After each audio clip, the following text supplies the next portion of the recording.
Portes ouvertes en vue, écoles, lycées, universités, faites-vous connaître. Sur Comptoise Radio, parlez directement aux parents de vos futurs élèves. Un message clair, un impact local. Contactez-nous sur l'appli Comptoise Radio ou sur notre site web.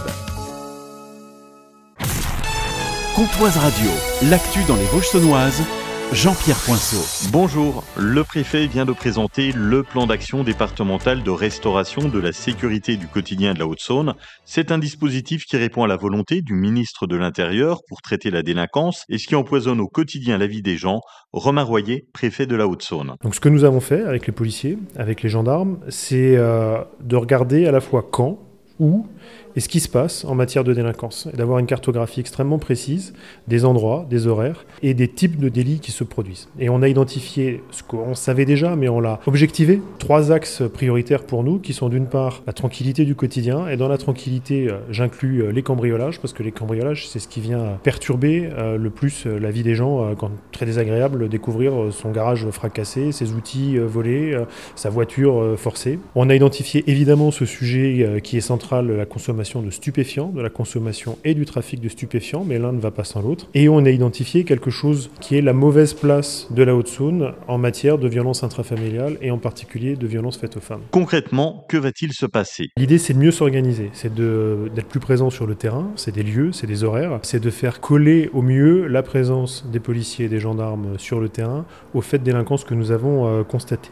C'est aussi de déployer des nouveaux outils. J'évoquais le trafic de stupéfiants. Le trafic de stupéfiants en Haute-Saône, c'est pas beaucoup de points de deal, c'est pas des endroits identifiés, c'est beaucoup de ventes par internet, ce qu'on appelle l'uberisation du trafic. C'est des gens qui viennent livrer en moto, qui viennent livrer en voiture, et donc un mode de consommation et d'acquisition qui est tout à fait différent et qui implique des méthodes policières différentes, comme la cyberpatrouille par exemple, pour mieux détecter ces phénomènes. Et en matière de violences faites aux femmes, là aussi notre préoccupation, c'est d'une part des dispositifs qui existent déjà, des dispositifs pour recueillir la parole, pour la prendre en compte, pour permettre demain à la justice d'avoir des réponses fortes et intelligentes vis-à-vis des hommes violents, notamment l'exclusion du domicile, donc d'avoir des dispositifs pour le faire. C'est aussi de traiter avec les intervenants sociaux qui sont dans les commissariats et qui sont dans les gendarmeries le plus en amont possible ces phénomènes, d'avoir une granulométrie fine dans notre appréciation du danger que peut courir une femme, y compris et surtout à son domicile. À Fraillé, vers Champagné, l'éleveur David Bonnard qui est à bout. Son troupeau de 400 moutons subit régulièrement des attaques de chiens non tenus en laisse. Dernier incident en date, une brebis blessée, la queue arrachée. Il y a 3 semaines, 3 autres moutons ont été retrouvés noyés, poursuivis jusque dans un étang. Chaque attaque représente une perte financière importante, jusqu'à 500 € toutes les 2 à 3 semaines. En plus des chiens errants, l'éleveur déplore aussi les barrières laissées ouvertes par des promeneurs, laissant ainsi s'échapper les bêtes. Malgré plusieurs alertes à la mairie et des rappels aux habitants, la situation ne s'améliore pas. Un problème qui inquiète les éleveurs locaux et pose la question du respect des règles de promenade en zone rurale. Direction Paris pour 6 étudiants d'Agrocampus Vesoul. Clément, Paul, Coraline, Océane, Léa et un autre Clément participent cette année au trophée de l'enseignement agricole du Salon de l'Agriculture. Avec eux, Reine, une vache montbéliarde de 4 ans qu'ils ont préparée spécialement pour l'événement. Au programme, 4 épreuves, manipulation de l'animal, présentation du lycée et du territoire, interaction avec le public sur leur stand et même un passage en anglais pour valoriser l'ouverture internationale de leur établissement. Ils seront soutenus par leurs proches le dernier jour du salon grâce à un bus organisé par Agrocampus. Verdict début mars. Ce vendredi, la mairie de Luxeuil a distribué 82 dictionnaires aux élèves de CM1 dans les 5 écoles primaires de Luxeuil. Un geste symbolique, mais pas seulement. Martine Bavard, adjointe à la culture. Parce que la municipalité tient à ce que chaque enfant garde un souvenir de l'école.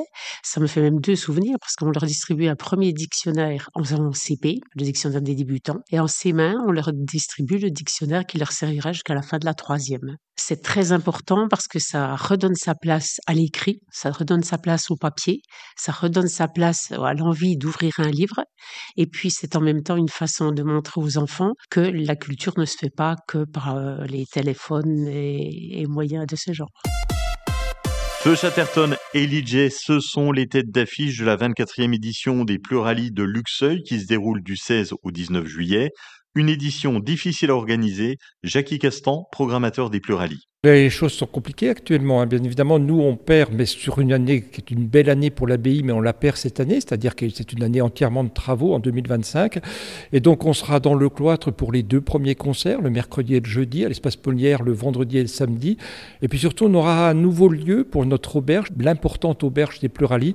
Ça sera place du Sergent Bonneau. Côté programmation, comme d'habitude, de Bonon et Jackie Castan s'est fait plaisir. J'ai un coup de cœur phénoménal pour Feu Chatterton, parce que c'est un groupe que je suis depuis de très nombreuses années et que là ils sont en train d'exploser complètement.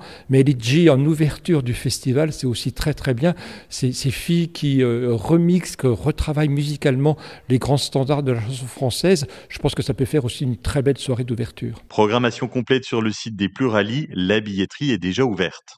Du sport en National 2 de handball, le HVC Lure reste dans la course au maintien.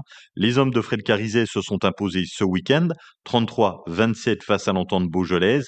Le HVC reste avant-dernier au classement, mais a un tout petit point de retard sur son concurrent direct. Prochain match samedi avec un déplacement à l'extérieur contre Saint-Priest handball. Le ciel sera nuageux cet après-midi, 13 degrés au mieux, 12 à Luxeuil, Broclay-Luxeuil, Plombières-les-Bains, 13 à Lure, Magny-Jobert, Sceaux et Colombotte, 14 degrés à Vesoul. La tendance demain, de la grisaille et quelques averses avec 10 degrés au meilleur de la journée. Passez un excellent lundi avec la playlist des Vosges Chaunoises sur Pontoise Radio.